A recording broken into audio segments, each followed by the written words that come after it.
ప్రభు అయిన యేసు క్రీస్తు వారి నామం పేరట కూడి వచ్చిన మీ అందరికీ కూడా వందనములు, శుభములు తెలియచేస్తున్నాము. దైవ సన్నిధిలోకి వచ్చినటువంటి మనం అందరం కూడా ధన్యులము. ఈరోజు మనము చెప్పుకోవలసినటువంటి ప్రస్తావన ఏంటంటే, ప్రపంచములో 7వ రోజే ఎందుకు సెలవు దినము, 7వ రోజే ఎందుకు హాలిడే అనే విషయాన్ని మనము ప్రస్తావనకి తెచ్చుకుందాము. ఈ విషయాన్ని మనము దేవుని వాక్యం నుండి పరిశీలనగా మనము చూద్దాము. దేవుడు తనకు పిల్లలు కావాలనే సంకల్పంతో పరమ నుండి అగాధ జలంపైకి వచ్చాడని ఇంతకు ముందు ప్రసంగంలో మనము చెప్పుకున్నాము. అగాధ జలముకు వచ్చి ఆయన ఆలోచన చేస్తూ, ఆదియందు దేవుడు భూమి ఆకాశము సృష్టించునని ఆది కాండము 1వ అధ్యాయంలో ఉంటుంది. అయితే భూమి ఆదియందు అలాగున్నది. అయితే దేవుడు తనకు పిల్లలు కావాలనే సంకల్పంతో ఆ భూమి మీద ఆ యొక్క చీకటి అగాధ జలం పైన ఆయన ఆత్మ అల్లాడుచు పలికిన మాటలు ఏమిటి అంటే, అక్కడ కాండము 1వ అధ్యాయము 3వ వచనం నుంచి 5వ వచనం దాకా చూసినప్పుడు, దేవుడు వెలుగు కమ్మని పలుకుగా వెలుగు కలిగిన, వెలుగు మంచిదైనట్టు దేవుడు చూసెను. దేవుడు వెలుగును చీకటిని వేరు పరిచెను. దేవుడు వెలుగునకు పగలనియు చీకటికి రాత్రనియు పేరు పెట్టెను. అస్తమయమును ఉదయమును కలుగుగా ఒక దినమాయను, అంటే ఒక రోజు అయింది. మొదటి దినమున దేవుడు పలికినటువంటి పలుకు ఏంటంటే, దేవుడు వెలుగు కలుగునుగా కని పలికాడు. చీకటి అగాధ జలం పైన కమ్మినది కాబట్టి ఆ చీకటిలో ఏమి కలిగింది? వెలుగు కలిగింది. ఆ వెలుగుని చీకటిని వేరు పరుచుగా కని దేవుడు పలుకుగా ఆ చీకటి వెలుగు వేరు అయింది. అయితే అస్తమయమును ఉదయమును కలుగుగా మొదటి దినము ఆయను. అస్తమయం అంటే సాయంకాలము, తర్వాత ఉదయం అంటే ఉదయం అంటే వెలుగు వచ్చేటువంటి సమయము. కాబట్టి ఇది మొదటి దినము. దేవుడు ఆ అగాధ జలం పైన అల్లాడుతూ పలికినటువంటి మొదటి మాటలు. ఆ మొదటి మాటకే అగాధ జలం పైన కమ్మిన చీకట్లో ఏం కలిగింది? వెలుగు కలిగింది. అది మొదటి రోజుగా మనం ప్రస్తావన చేయొచ్చు. రెండవ రోజు దేవుడు ఏమి చేశాడంటే, ఆది కాండము 1వ అధ్యాయము 6వ వచనం, మరియు దేవుడు జలముల మధ్య ఒక విశాలము కలిగి ఆ జలములను ఈ జలములను ఏరు పరుచునుగా కని పలికెను. దేవుడు ఆ విశాలమును చేసి ఆ విశాలము కింద జలములు విశాలము మీది జలములను వేరు పరుసగా ఆ ప్రకారమైను. దేవుడు ఆ విశాలమునకు ఆకాశమని పేరు పెట్టెను. అస్తమయమును ఉదయమును కలుగుగా రెండవ దినమాయను. దేవుడు ఎక్కడికి వచ్చాడు? అగాధ జలముల పైకి వచ్చి ఆ జలములను ఈ జలములను, అంటే పైన జలములు కింద జలములు. మనకి వర్షం ఎలాగ వర్షిస్తుందంటే, పైన కూడా జలములు ఉన్నవి, భూమి కింద కూడా జలములు ఉన్నవి. ఆ జలములను ఈ జలములను ఏర్పరచగా పైన విశాలమునకు ఆకాశం అని పేరు పెట్టాడు, కింద ఉన్న దానికి భూమి అని పేరు పెట్టాడు. అయితే అస్తమయమును ఉదయమును కలగా రెండవ రోజు అయింది. అంటే ఆయన పలుకు ఎంత బలమైందో, ఆయన మాట ఎంత శక్తి కలిగిందో, ఆ శక్తికి మనము ఏమాత్రము కూడా మరి అంచనా వేయలేము. మన ఆలోచనకి అందనటువంటిది ఆయన మాట యొక్క శక్తి. అయితే రెండవ రోజు అయింది. ఆయన ఒక్కొక్క రోజు చేసుకుంటూ వచ్చాడు. ఇప్పటికి 2 రోజులు ఆయన పలుకున్న పలుకుల్లో ఆకాశమును పైన మీది జలములను కింద మీద జలములను ఏర్పరచగా ఏమైంది? 2వ దినమాయెను. తర్వాత చదువుదాం. మరి ఆదికాండం 1వ అధ్యాయము 10వ వచనము చూసినప్పుడు దేవుడు ఆరిన నేలకు భూమి అని పేరు పెట్టాడు. జలరాశికి ఆయన సముద్రములు అని పేరు పెట్టాడు. 1, 2 కాదు, చాలా సముద్రం ఉన్నాయి. మధ్యధరా సముద్రము, ఎర్ర సముద్రము, నల్ల సముద్రము, చాలా అరేబియా సముద్రము, మధ్యధరా సముద్రము, చాలా సముద్రములు. అందుకే సముద్రములు అని పేరు పెట్టాడు. అయితే అది మంచిదని దేవుడు చూచెను. పలుకులు పలుకుతుండగా, దేవుడు పలుకుతుండగా అవి ఏర్పాటు అవుతుంటే, ఆయన పలికేది ప్రతిదీ కూడా ఆ సృష్టి తయారవుతుంటే అది మంచిదిగా దేవుని దృష్టికి కనబడుతూ ఉంటే అది మంచిదని దేవుడు చూచెను. దేవుడు గడ్డిని విత్తనములిచ్చు చెట్లను భూమి మీద తమ తమ జాతి ప్రకారము తమలో విత్తనములు గల ఫలమిచ్చు ఫలవృక్షములను భూమి మొలిపించుగాకని పలుకగా ఆ ప్రకారమాయెను. భూమి గడ్డిని తమ తమ జాతి ప్రకారము విత్తనములిచ్చు చెట్లను తమ తమ జాతి ప్రకారము తమలో విత్తనములు గల ఫల వృక్షములను మొలిపింపగా అది మంచిది అని దేవుడు చూచాడు. అస్తమయమును ఉదయమును కలుగుగా 3వ దినమాయెను. ఇప్పుడు దేవుడు పలికిన మాటలకి భూమికి ఆజ్ఞాపిస్తున్నాడు. భూమి గడ్డిని విత్తనములిచ్చు చెట్లను భూమి మొలిపించుగాక, ఫలవృక్షములను భూమి మొలిపించుగాకని దేవుడు పలుకుచూ ఉంటే ఆ భూమి దేవుని మాట విని ఆ చెట్లను విత్తనములిచ్చు గడ్డిని ఫలవృక్షములను మొలిపిస్తుంటే దేవుడు మాటకి లోబడిన భూమిని చూసి ఆ విత్తనములిచ్చు చెట్లు ఫలవృక్షములు ఆ భూమి మొలిపించట చూసి దేవుడు ఇది మంచిది, భూమి నా మాట వింటుందని చెప్పి ఆ రోజుకి ఏమని పెట్టాడు? 3వ రోజు అని పేరు పెట్టాడు. దేవునికి స్తోత్రం కలుగునుగాక. ఎందుకంటే దేవుని మాట భూమి వింటూ ఉంది. అందుకనే చాలామంది ఏమంటారంటే నేల తల్లి రైతు దేన్ని నమ్ముకుంటాడో నేల తల్లిని నమ్ముకుంటాడు. అంటే వీటిలన్నిటికీ మరి దేవుడు పలుకుతూ ఉంటే భూమే మొలిపించింది కాబట్టి, ఆ గడ్డిని ఫలవృక్షంలో మొలిపిస్తుంది కాబట్టి మరి ఆ చెట్లు ఫలములు తినేటువంటి మనిషి భూమి తల్లి అంటూ ఉంటాడు.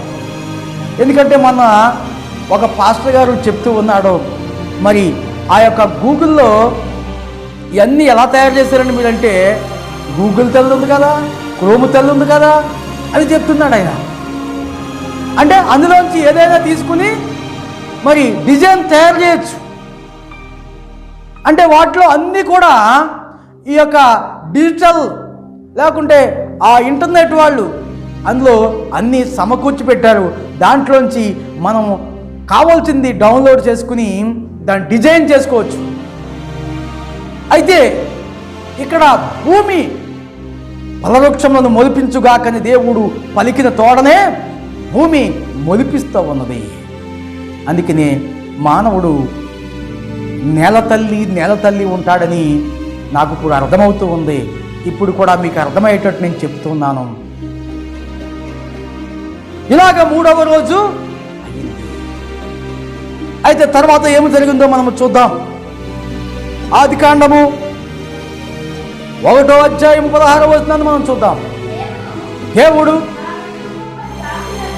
ఆ 2 గొప్ప జ్యోతులను అనగా పగటిని ఏలుటకు పెద్ద జ్యోతిని, రాత్రిని ఏలుటకు చిన్న జ్యోతిని, నక్షత్రములను చేసెను.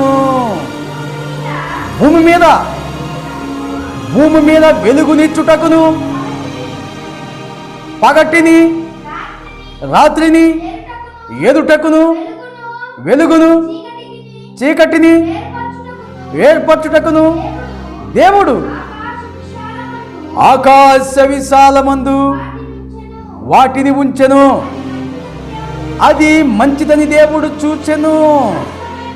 అస్తమయమును ఉదయమును కలుగుగా 4వ దినమాయెను.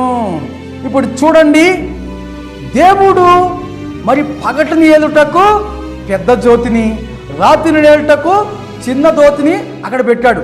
ఆ జ్యోతులు అక్కడి నుంచి కదలవు. పెద్ద జ్యోతి ఏమిటంటే సూర్యుడు, చిన్న జ్యోతి ఏమిటంటే చంద్రుడు. ఆ చంద్రుడు అక్కడి నుంచి కదలడు, సూర్యుడు అక్కడి నుంచి కదలదు. అయితే సూర్యుడు తూర్పున ఉదయిస్తాడని బైబిల్లో రాయబడి ఉంది. మరి ప్రజలు కూడా పలుకుతారు, అది వాస్తవమే. సూర్యుడు అక్కడి నుంచి మాత్రం కదలడం. సూర్యుడు కదిలితే సృష్టి వినాశనం అయిపోతుంది. కానీ భూమి మాత్రము సూర్యుడి చుట్టూ తిరుగుచున్నప్పుడు మరి ఇక్కడ ఉన్నటువంటి షాడో నీడ భూమి ఇటువైపు తిరిగినప్పుడు మరి వెలుగు అటువైపు వెళ్తుంది. అందుకనే అమెరికాలో చీకటి ఉంటే ఆంధ్రాలో వెలుగు ఉంటుంది, ఇండియాలో వెలుగు ఉంటుంది. ఇండియాలో చీకటి ఉంటే అమెరికాలో వెలుగు ఉంటుంది, అమెరికాలో చీకటి ఉంటే ఇండియాలో ఏముంటుందండి? వెలుగు ఉంటుంది. కాబట్టి అక్కడ టయానికి అక్కడ రాత్రి టైం అయితే ఇక్కడ పగల టైము ఒకటిగా ఉంటుంది. కాబట్టి ప్రియులారా, అయితే ఇక్కడ ఏమున్నదంటే మనం చూడవలసింది ఏమిటంటే దేవుడు ఎంత శక్తివంతుడో. సూర్యుడు సృష్టించినటువంటి సూర్యకిరణాలు మీద పడితేనే తట్టుకోలేము. ఆ ఎండకి ఓహో అని ఆవేశపడతాం. సూర్యుడు దేవుడు సృష్టించినటువంటి సృష్టి. దేవుడు సూర్యుడిని సృష్టిస్తే సూర్యుడు వెలిక్కే ఆ వేడిమికే తట్టుకోలేదు. మన మనుషులము దేవుణ్ణి చూడగలమా? చూడలేము. చూస్తే ఆ వెలుగును తట్టుకోగలమా? సూర్య వెలుగుకే మనము తట్టుకోలేము. ఆ సూర్యుని సృష్టించినటువంటి దేవుని వెలిక్కి మనం తట్టుకోగలమా? ఆ కాంతి మనం తట్టుకోగలమా? తట్టుకోలేము. కాబట్టి సూర్యుని చుట్టూ భూమి తిరుగుచున్నప్పుడు భూమి అటు వెళ్తే సూర్యుడు ఇటు వస్తాడు. ఇటు వస్తాడా? ఇటు కాదు. భూమి అటు వెళ్ళినప్పుడు వెలుతురు ఇటు వస్తుంది. భూమి ఇటు వచ్చినప్పుడు వెలుతురు అటు వెళ్తుంది. అందుకనే కొన్ని దేశాల్లో చీకటి ఉంటే కొన్ని దేశాల్లో వెలుతురు ఉంటుంది. అర్థమవుతుందా ప్రియ జనాంగమా? సృష్టి ఎలాగ వచ్చిందో ఈ పరిశుద్ధ గ్రంథములో మాత్రమే రాయబడింది. సృష్టి యొక్క వివరణ బహు వివరంగా రాయబడిన గ్రంథం ఏదంటే పరిశుద్ధ గ్రంథమైనటువంటి బైబిల్. 4వ రోజుని దేవుడు పగటిని ఏలుటకు పెద్ద జ్యోతిని, రాత్రిని ఏలుటకు చిన్న జ్యోతిని అమర్చి ఉన్నాడు. అటు తర్వాత మనం చదువుదాం. ఆదికాండం 1:20 చదివినప్పుడు దేవుడు జీవము కలిగి చెలించు వాటిని, అంటే కదిలే వాటిని, ఇప్పుడు దాకానేమో భూమి పుట్టించింది, ఇప్పుడేమో జలములకు కూడా ఆజ్ఞ ఇస్తున్నాడు. ఏమని ఇస్తున్నాడు? దేవుడు జీవము కలిగి చలించి వాటిని జలములు సమృద్ధిగా పుట్టించును గాకని, పక్షులు భూమిపైని ఆకాశ విశాలములో ఎగురును గాకని పలికెను.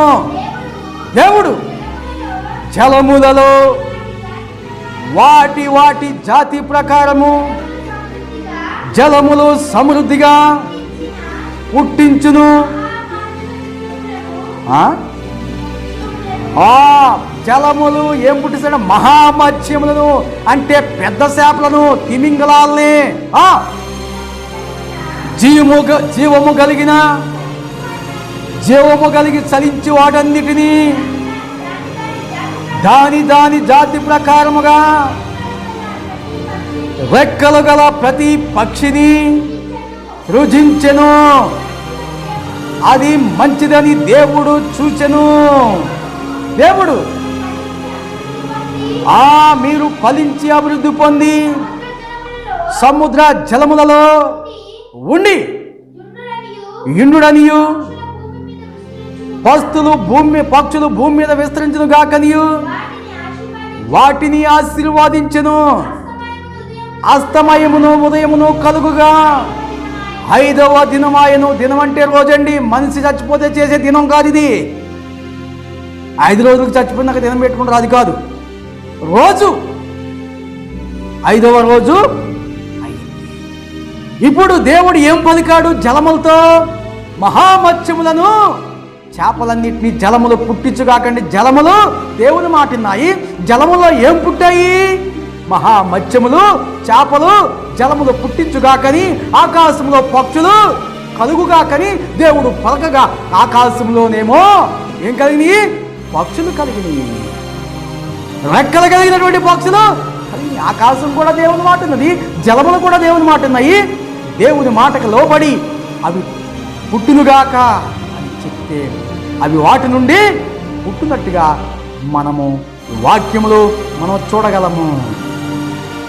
గుడ్డు ముందా, కోడి ముందా, చెట్టు ముందా, విత్తనం ముందా అని అడిగితే మీరేం చెప్తారు?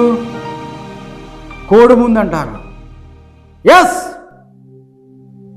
చెట్టు ముందా, విత్తనం ముందంటే చెట్టే ముందని బైబిలు సవినయంగా మనకి మనము చేస్తూ ఉంది. దేవుడు పలికాడు, ఆ పలికి చెట్లు కలిగినవి. దేవుడు పలికాడు, ఆ పలికి చేపలు కలిగినవి. దేవుడు పలికాడు, ఆ పలికి ఏం కలిగినవి? పక్షులు కలిగినవి. కాబట్టి ఇప్పుడు 5వ రోజు అయింది. ఈ 5వ రోజు ఈ పక్షులు చేసి దేవుడు ఆశీర్వాదించాడంట. ఆశీర్వాదిస్తే అవి ఫలించి అభివృద్ధి పొందుగాకంటే ఆ ఆశీర్వాదం ఈ రోజు వరకు కూడా ఆ పక్షులు పోగొట్టలేదు. ఎందుకంటే ఆకాశ పక్షులను చూడడి, అయ్యెత్తవు, కొయ్యవు, వడకవు, కొట్టులో సమకూర్చుకునవు, రేపటి గురించి చింతించవు. నువ్వెందుకు వాటి కంటే శ్రేష్టమైన వాడువు, నా చేతులతో నేను చేస్తాను, నువ్వెందుకు చింతిస్తావని దేవుడు చెప్తున్నాడు. వాటికి ఈ రోజు వరకు కూడా ఏ లోటు లేకుండా ఆ పక్షులు విహారయాత్రకి వెళ్ళొచ్చినా వాటికి ఏముందంట? ఆహారము సమృద్ధిగా ఉంది.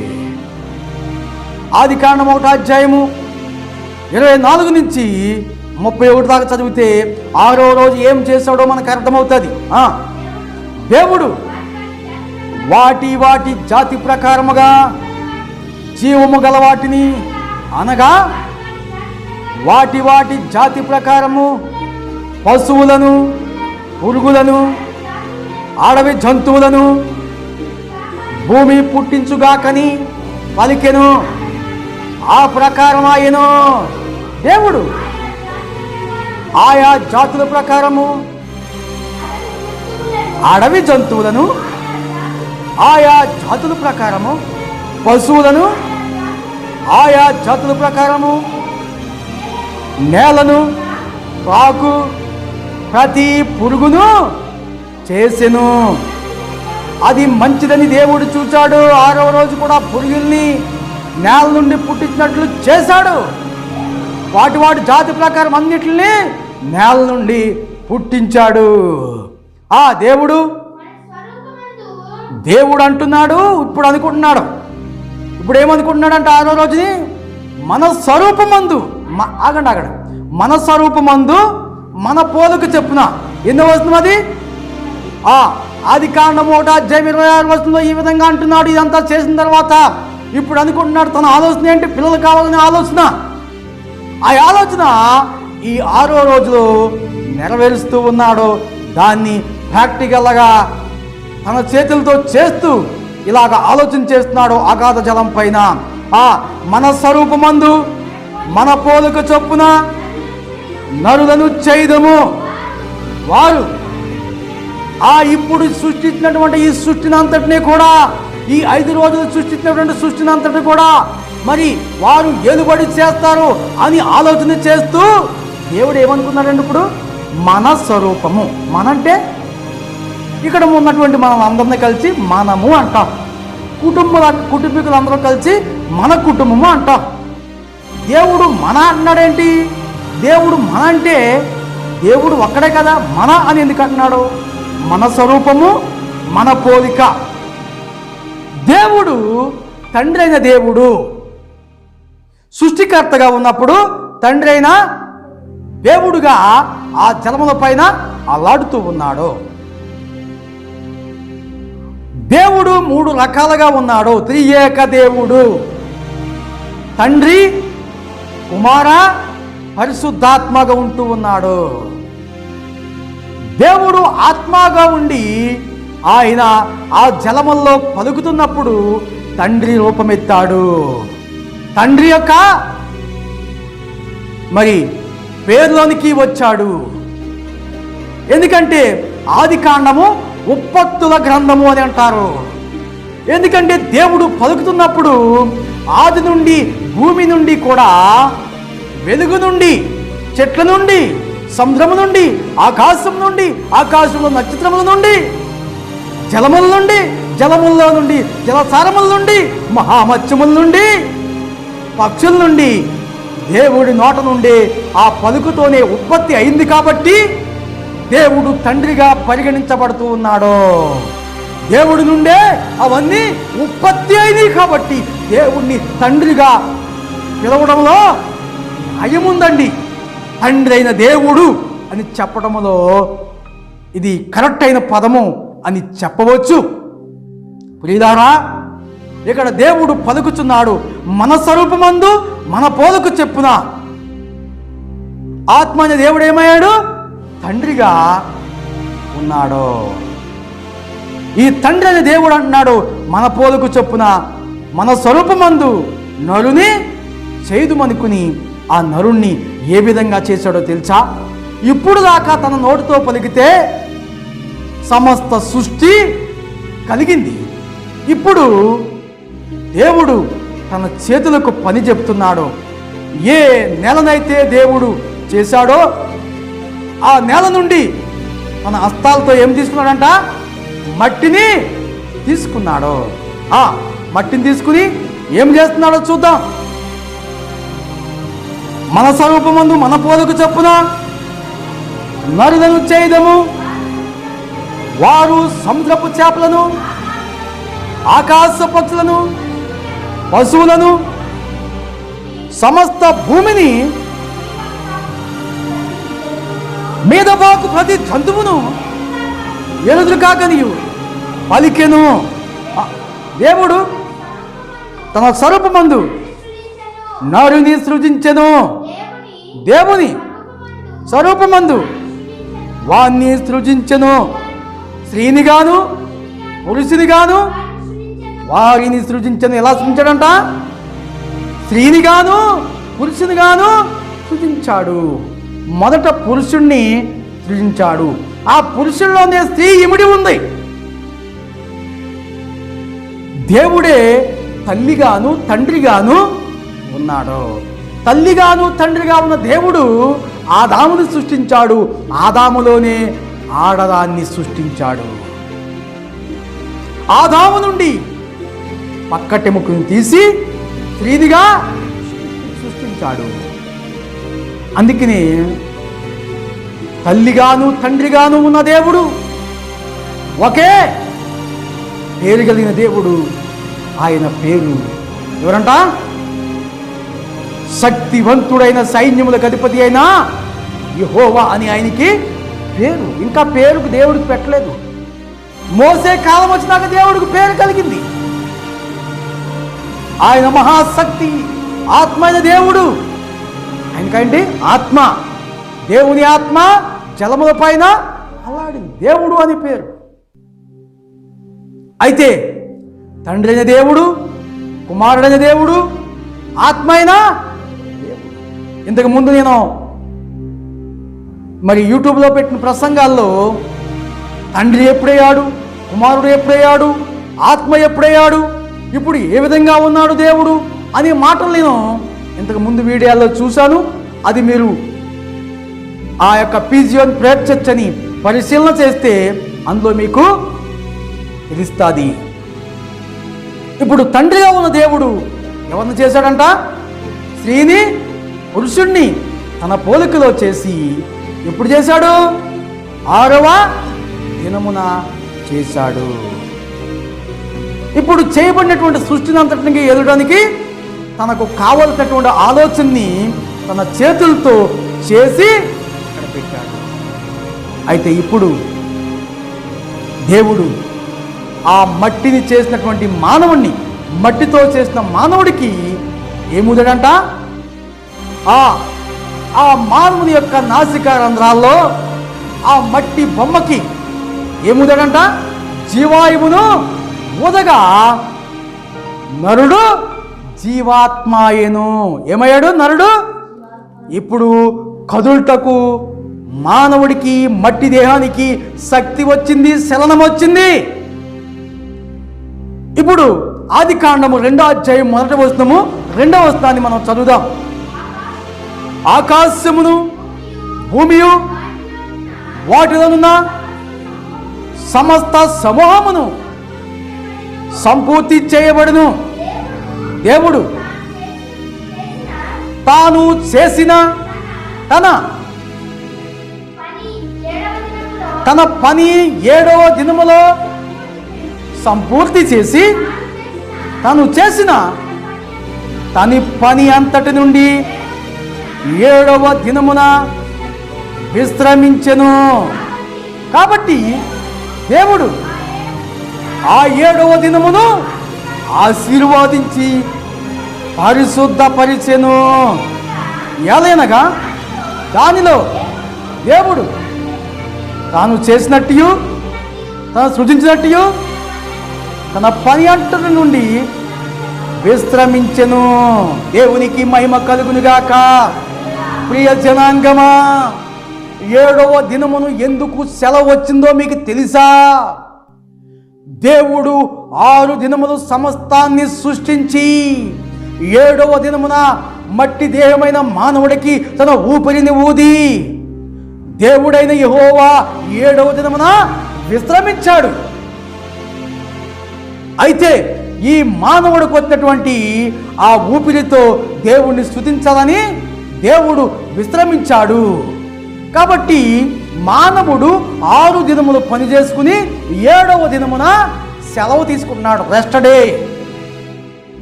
చూడండి, అది అమెరికాలోనే కానివ్వండి, మరి ఎక్కడంట ఇండియాలోనే కానివ్వండి, ఇంకా పాకిస్తాన్లోనే కానివ్వండి, ఏ ప్రాంతంలో అయినా సరే 7వ రోజు హాలిడే, 7వ రోజు సెలవు దినం. అది శనివారమే కానివ్వండి, అది శుక్రవారమే కానివ్వండి, అది మంగళవారమే కానివ్వండి, అది సోమవారమే కానివ్వండి, వారంలో ఏదో ఒక రోజు 7వ రోజు ప్రతి ఒక్క ప్రపంచంలో ఉన్న అన్ని దేశాల్లో కూడా సెలవు రోజు. ఇది ఎక్కడి నుంచి వచ్చింది?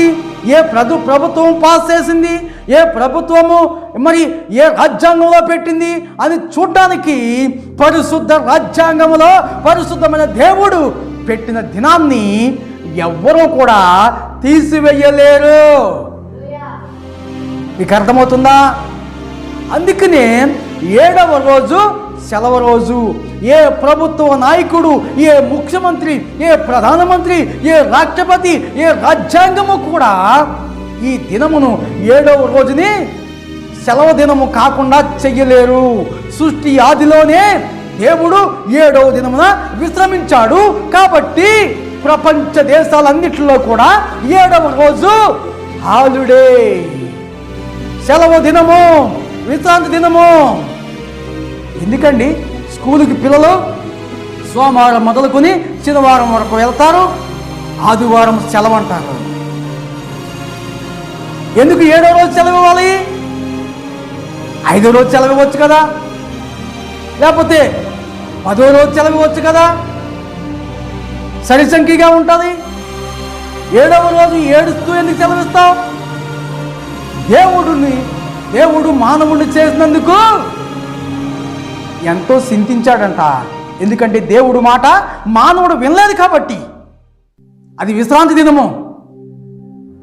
7 రోజులు దేవుడు మరి ఈ సృష్టిలో ఆయన విశ్రమించాడు 7వ రోజు. కాబట్టి ఆఫీసు పనికి వెళ్ళినా, కంపెనీ పనికి వెళ్ళినా, కూలి పనికి వెళ్ళినా, నువ్వు ఉద్యోగం చేస్తున్నా, నువ్వు టీచర్ ఉద్యోగం చేస్తున్నా, నీవు మరి నౌకరీ ఉద్యోగం చేస్తున్నా, ఏ ఉద్యోగం చేస్తున్నా 6 రోజులు పనిచేసి 7వ దినాన నువ్వు సెలవు తీసుకుంటావు. అన్ని ప్రభుత్వ మరి రాష్ట్రాల్లో కూడా, ప్రపంచంలో ఉన్నటువంటి దేశాల్లో కూడా 7వ దినము సెలవు దినము, విశ్రాంతి దినము. ఇది మానవులు పెట్టింది కాదు, దేవుడు పెట్టింది. ఆ 7వ దినాన్ని దేవుడు ఆశీర్వదించాడు, పరిశుద్ధపరిచాడు. అందుకనే 7వ రోజు హాలిడే. ఇప్పుడు అర్థమవుతుందా ప్రియులారా? నేను పెట్టుకున్నది కాదు, దేవుడు పెట్టినటువంటి ఈ విశ్రాంతి దినాన్ని, ఈ సెలవు దినాన్ని మనం పాటించి ప్రభువును స్తుతిస్తే మనకి అన్నీ కూడా ఏంటంట పరిశుద్ధమైన దీవెనలే మనకు వస్తాయి. ఆ దినాన్ని మనము తప్పక పాటించి ప్రభు సన్నిధికి వస్తే మన పాపాలకు ప్రాయశ్చిత్తమును, పరిశుద్ధతను మనకు కలుగుతుంది. మన పాపానికి పరిశుద్ధత కలుగుతుంది. ఆ 6 రోజులు చేసినటువంటి జీవితంలో, 6 రోజులు చేసినటువంటి పనిలో మనం ఏమేమి పొరపాట్లు చేశామో ప్రభు సన్నిధిలోకి వచ్చి ప్రభు మాటలింటూ ఉంటే మన పొరపాట్లని ప్రభువు పాస్టర్ గారి నోట్లో పలుకుతాడు. పరిశుద్ధమైన వాక్యంలోంచి పాస్టర్ గారు ప్రసంగిస్తున్నప్పుడు మన పొరపాట్లన్నీ కూడా మనకు బయలుపడతా ఉంటాయి. కాబట్టి అందుకే దేవుని సన్నిధికి వచ్చి పరిశుద్ధమ సన్నిధిలో మీరు ఏం చేయాలంట? ప్రభువుని స్తుతించేవారిగా, ప్రభువు యొక్క సన్నిధిలో కనబడేగా ఉండాలి. అప్పుడే 6 రోజులు చేసినటువంటి ఆ యొక్క పనికి ఫలితం అనేది ఉంటుంది.